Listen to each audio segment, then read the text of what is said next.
Hi, I'm Micah Clark with the American Family Association.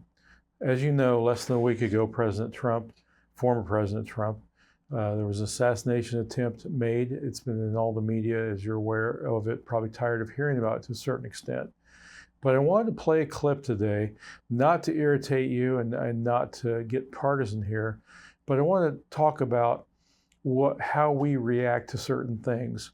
As the election gets closer, the rhetoric will get heated up a lot more, and we play a role in that. But I want to play something for you. It will irritate you, but it's a series of clips of things that have been said about Donald Trump. Now, AFA does not endorse candidates, but I wanted you to see this, to see what is happening in our culture, because I know a lot of you probably don't watch MSNBC, CNN.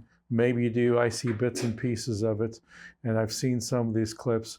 But we're going to play this for you for a second, and I'm going to make some commentary about it in this short video. So watch this next clip. It's only about 1 minute and 45 seconds, and then I'll come back and make some comments about this. By the way, this comes from Newsbusters, a Media Research Center, MRC Newsbusters. It's a series of clips from various news commentators from certain TV stations. Donald J. Trump presents a clear and present danger to our democracy. This would be the end of America. If this is what we're going to be, this won't be a democracy. That's a monarchy. It was repugnant. An actual Trump-led wannabe empire is the end of democracy. A re-election of Donald Trump could mean the end of democracy. When will America stop sleepwalking towards the end of democracy? Right. One, can Donald Trump really win again? And two, will it really be the end of American democracy if he does?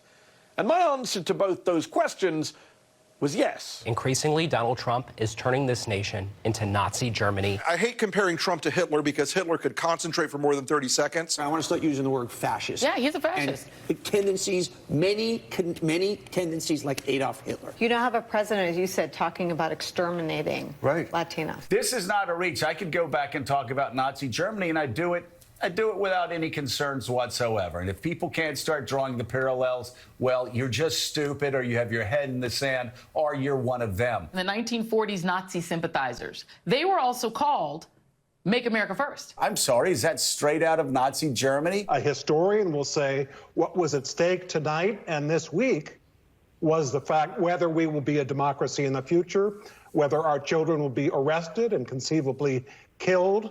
We're on the edge of a brutal authoritarian system. 1 year from now, it could be over. American democracy could be over. Donald Trump, 1 year from now, could win. When are they going to start acting like American democracy is on the line? Okay, that wasn't easy to watch, but I want to make a couple comments here. First of all, you know, I'm a Christian. Most of the people watching this are probably people of faith who attend church. I just want to remind people, in the Sermon on the Mount, Matthew chapter 12, verse 36, Jesus said to us that we will be judged for every word that comes out of our mouth on the day of judgment. We are accountable for what we say, whether we believe in Christ or not. A day will come where people will be held accountable for their words. And I know in the political arena, words fly in all different directions. We make fun of candidates who don't keep their campaign promises or candidates who twist facts, but the media twists facts too. And we need to be very careful about how we react to things. I'm sure you're not real happy with that clip that you saw. But I want to make a couple points about it, and then I'll just close with a few more thoughts. But the first point is, and I hear this over and over again, and this doesn't have to do with nasty, heated rhetoric that may cause people to take bad actions or people who are mentally unstable to do bad things. But I just want to get this off my chest. We are not a democracy. We are a republic.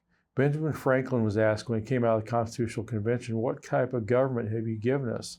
And he said, a republic if you can keep it. Democracy is mob rule.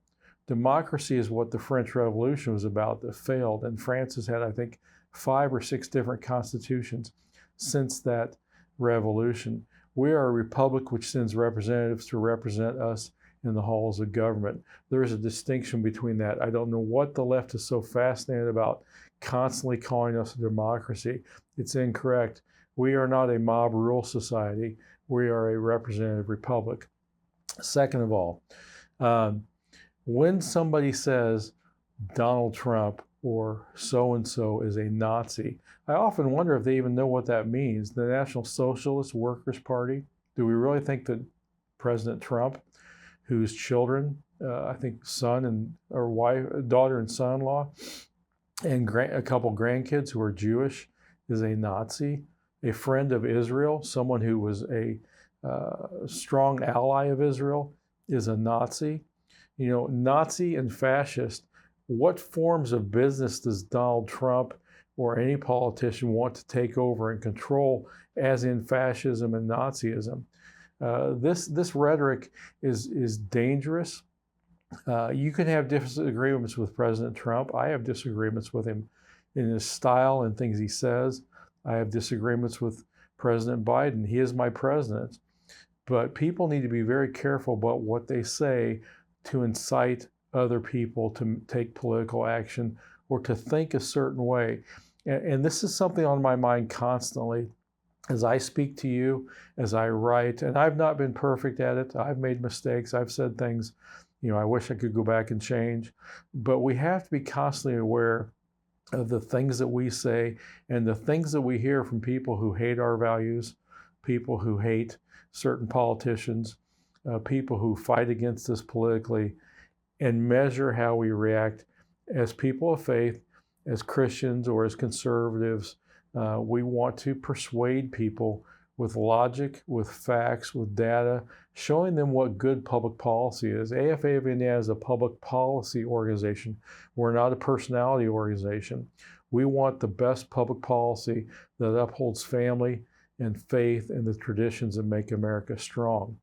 So as you get sucked into this, I would encourage you, and I've written articles about this, we've had in our newsletter, sometimes it's good to take a fast from media. Don't get so consumed with Fox News or whatever it is you watch, or MSNBC, that it consumes you.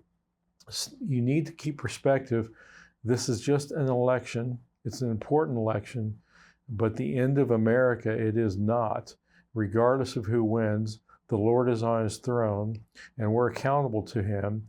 He has plans for America. We play a duty and a role in that as Christians and as voters who've been blessed by living in the greatest nation in the world, where we have a part of picking our leaders, which is something in throughout the world history is rather rare. So we have a responsibility to be persuasive, to be involved in the fight, to be in the fight in the sense of the political battle over public policies, to try to get the best public policies for our nation, for our neighbors, for our families.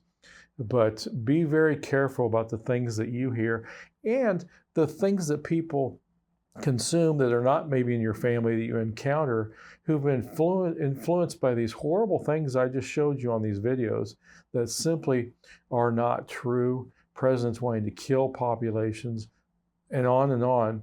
That influences how people see us. And that influences how we have to interact with those people, knowing they've been poisoned by certain ideas that simply aren't true. The Bible says to be wise as a serpent and subtle as a lamb. I think that's a great verse to keep in mind as we try and persuade people on certain things as this election draws near. Most of all, we need to pray for our president. By that I mean President Joe Biden, Vice President Kamala Harris, as well as former President Trump, and all of our candidates. Romans 13 says that God places people in authority over us, and we are to respect them, and we are to pray for them.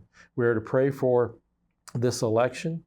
We need to be involved, but we need to keep our perspective of who is on the throne.